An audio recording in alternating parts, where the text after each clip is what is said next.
हमारे साथ हैं कांग्रेस पार्टी के सीनियर लीडर और कांग्रेस पार्टी के विधायक दल के पूर्व नेता शकील अहमद खान। खान साहब, समीक्षा हुई, बैठकों में नेताओं से बातचीत हुई। क्या ये कहा जा रहा है कि कांग्रेस पार्टी अब ये सोच रही है कि बिहार में आरजेडी के साथ नहीं रहना है?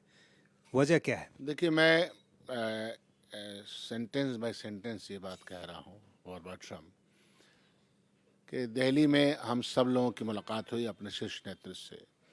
हाईएस्ट लीडरशिप के सामने जिन लोगों ने इस बार का इंतखाब लड़ा है, चुनाव लड़ा है, वो सब वहाँ मौजूद थे और वहाँ यहाँ के मेंबर ऑफ पार्लियामेंट भी मौजूद थे। लगभग एक तरफा राय यह वहाँ कही गई, जिसके बारे में बातें हुई। सबने ये कहा कि जिस पार्टी के साथ जिस गठबंधन का कोई लाभ नहीं हो, ख़ास तौर पर राजद के साथ रहने का, तो वो जब लाभ नहीं है तो हम नुकसान का सौदा क्यों करें। ये राय बनी वहाँ और राय दी गई, शीर्ष नेतृत्व को दी गई। समीक्षा था, लगभग 4-5 घंटे चली वो बैठक। बाहर में आकर के हम लोगों ने ये बात कही कि अंदर क्या राय बनी है। दूसरी, जब यहाँ अध्यक्षों की मीटिंग हुई, बिहार के तमाम ज़िले के अध्यक्ष यहाँ आए, उन लोगों ने अपनी राय रखी कि नहीं, हम लोगों को संघर्ष का रास्ता अपनाना चाहिए। हमारा जो परंपरागत वोट्स है उसके बीच में हमको जाना चाहिए और संघर्ष के रास्ते को और मजबूती से पकड़ना चाहिए। जो जन विरोधी पॉलिसीज़ है प्रेजेंट गवर्नमेंट की है, उसके खिलाफ हम लोगों को लामबंद करना आरजेडी के साथ रहने से नुकसान क्या दिखा? सीटों का नुकसान और शाख का नुकसान। होता क्या है कि मैं किसी व्यक्ति के छवि और उस पर नहीं जाता हूँ, लेकिन अब ये बन गया मामला, तो जब भी देखिए चुनाव में तो वही पुरानी कहानी दोहराई जाती है राजद के काल को लेकर के, और वो जनमानस में डाल दिया जाता है। जनमानस उसको स्वीकार भी कर लेती है। तो राजद का जो एक समर्थक ग्रुप है वो भी 100% नहीं है, उसमें भी बिखराव आया है। और राजद का जो अपना समर्थक ग्रुप है, जिसको MY समीकरण भी बोलते हैं, उसमें भी बिखराव इस बार देखने को मिला है। दूसरी जातियां जो हैं, जो बैकवर्ड कास्ट की हैं, अति पिछड़े की है, दलितों की है, अपर कास्ट की है, ये सब हमसे छिटक जाता है। तो ये फैक्ट्स तो धरातल पर नजर आ रहा है ना, तो इसको कैसे फिर अपने साथ किया जाए।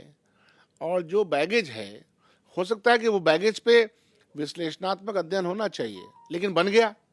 एक परसेप्शन जब बन जाता है, हो सकता है कि वो रियलिटी से दूर हो, लेकिन परसेप्शन का नुकसान हमको होता है। तो जब हमने अलायंस किया, अलायंस तो आदमी फ़ायदे के लिए करता है, तो अलायंस का फ़ायदा अगर लोकसभा में भी नहीं हुआ, विधानसभा में नहीं हुआ। 1990 में हम अकेले लड़े थे तो 71 सीट पे आई थी कांग्रेस पार्टी। उसके बाद अगर आप देखिएगा, सिवाय 2015 में, जबकि अति पिछड़ा का वोट और नीतीश कुमार के समर्थक समूह का वोट भी महागठबंधन का हिस्सा बना था, तो हम कांग्रेस पार्टी 27 पे आई थी और एक एब्सोल्यूट मेजोरिटी की सरकार बन गई थी। वो स्थिति तो है नहीं। 2020 में जो चुनाव हुआ था, तो उसमें चिराग पासवान ने with the help of Bharatiya Janata party, उसने जनता दल यू के खिलाफ कैंडिडेट खड़ा किया था हर जगह, तो आपको रिजल्ट 19 पे आ गया था। लेकिन इस समीकरण की बुनियाद पे अंटी से कोई और ताकतें नहीं जुड़ती हैं, और जुड़ती नहीं है, उनके कई कारण हैं।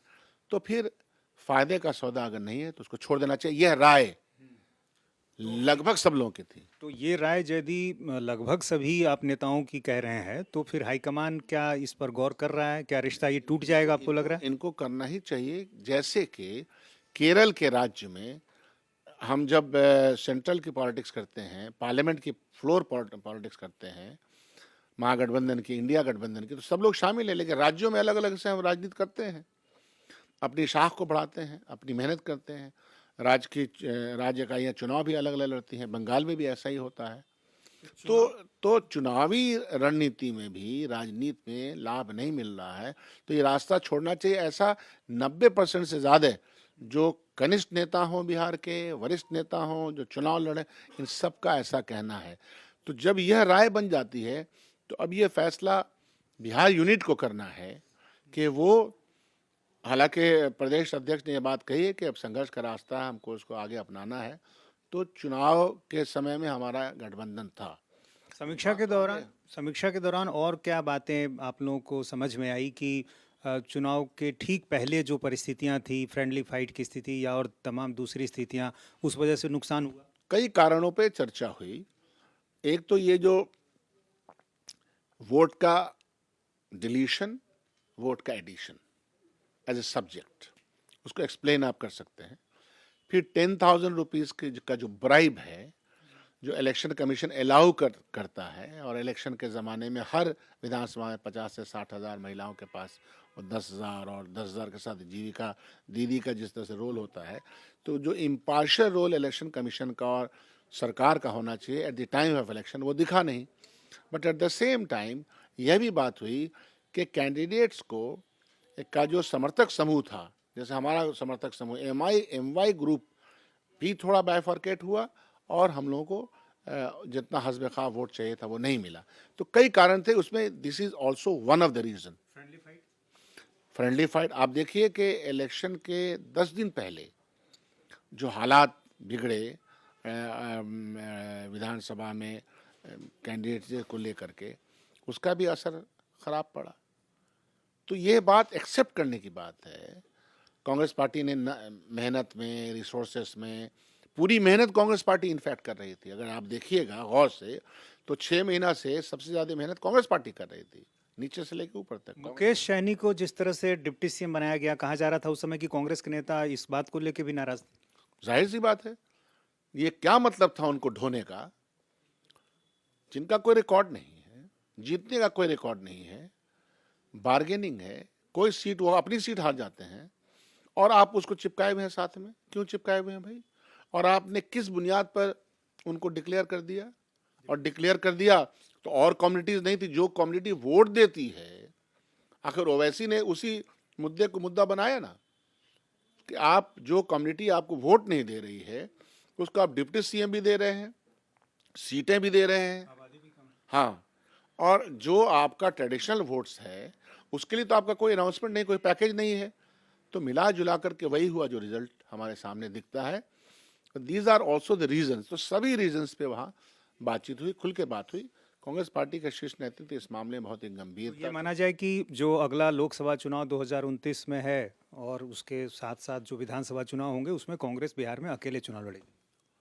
हमारा कोई बैर लेफ्ट पार्टी से, वो कार्डर बेस्ड पार्टी है, लेफ्ट पार्टी से किसी तरह का कोई मनमुटाव कह लीजिए, या अलायंस के बार्गेनिंग में या बातचीत में कहीं कोई दिक्कत नहीं है। राष्ट्रीय जनता दल को अपना जो उनका वोट शेयरिंग है, वोट बैंक है, जिस पर वो इक्तफा करते हैं, उस पर उनको भी विचार करना चाहिए। हालांकि मुझे कोई राय देने का हक नहीं है, लेकिन एक सहयोगी दल है तो उसमें ये बात कहते हैं। और कांग्रेस पार्टी को अपनी राह, चूँकि राह ऐसी बनती है, मैं अगर लीडर हूँ तो अगर हमारा कैडर, हमारा सपोर्ट बेस ही नहीं चाहता है कि हम अमुक पार्टी के साथ जाएं, तो हमको वही बात माननी चाहिए जो हमारी जनता कह रही है। और चुनाव के बाद भी जिस तरह से तेजस्वी यादव लगातार बाहर हैं, उसको लेकर भी सवाल उठाए जा रहे हैं कि भाई ये किस तरह का विपक्ष जो बिल्कुल हताश, निराश नज़र आ रहा है। देखिए, पब्लिक परसेप्शन में तो बहुत सफाई से एक बात कहता हूँ कि अगर आप पब्लिक में हैं और आपने जिम्मेदारी का पद लिया है, तो चाहिए या ना चाहिए, आपको अपनी मौजूदगी का एहसास दिलाना पड़ता है। क्योंकि जनता विपक्ष से भी उम्मीदें रखती है कि जनता के ऊपर जो कुठाराघात हो रहा है, जो बैड पॉलिसीज आ रही है, जो परेशानी झेल रही है जनता, उसकी आवाज़ बन करके विधानसभा में कौन आवाज़ उठाएगा? उसके लिए हाजिर रहना ज़रूरी है। मौजूदगी का एहसास दिलाने से, मौजूद नहीं होना, मौजूदगी का दम भर एहसास कराना ज़रूरी है। सीटें कम आ सकती हैं, सड़कें तो खाली नहीं रहनी चाहिए ना, सड़कें तो सूनी नहीं रहनी चाहिए। उस रास्ता को अपनाने की आवश्यकता है। नेता प्रतिपक्ष हैं तो आपको, और हमको उम्मीद है कि आएंगे तो ये अपना काम जरूर के करेंगे। लेकिन आरजेडी के नेताओं की यदि बात करें तो पिछले चुनाव में भी कांग्रेस को वो दोषी मान रहे थे अपने खराब प्रदर्शन के लिए। आरजेडी के नेताओं को लग रहा था कि मुख्यमंत्री तेजस्वी यादव नहीं बन पाए, इसकी वजह कांग्रेस का खराब प्रदर्शन रहा है। अफसोस है, क्योंकि क्या होता है कि चित भी मेरी पट भी मेरी, ऐसा होता नहीं। इस बार क्या कहेंगे? पिछले बार 2020 में, मैं तो फिर कह रहा हूँ, आप 2020 में आइए, 2015 एक था जब 3 पार्टी का अलायंस हुआ, जिसमें नीतीश बाबू की पार्टी भी शामिल थी। नीतीश बाबू की पार्टी के शामिल होने का मतलब होता है कि अति पिछड़ा, महिला, अपर कास्ट भी बाई एंड लार्ज उनके साथ रहा है, तो उसका सपोर्ट हमको मिला।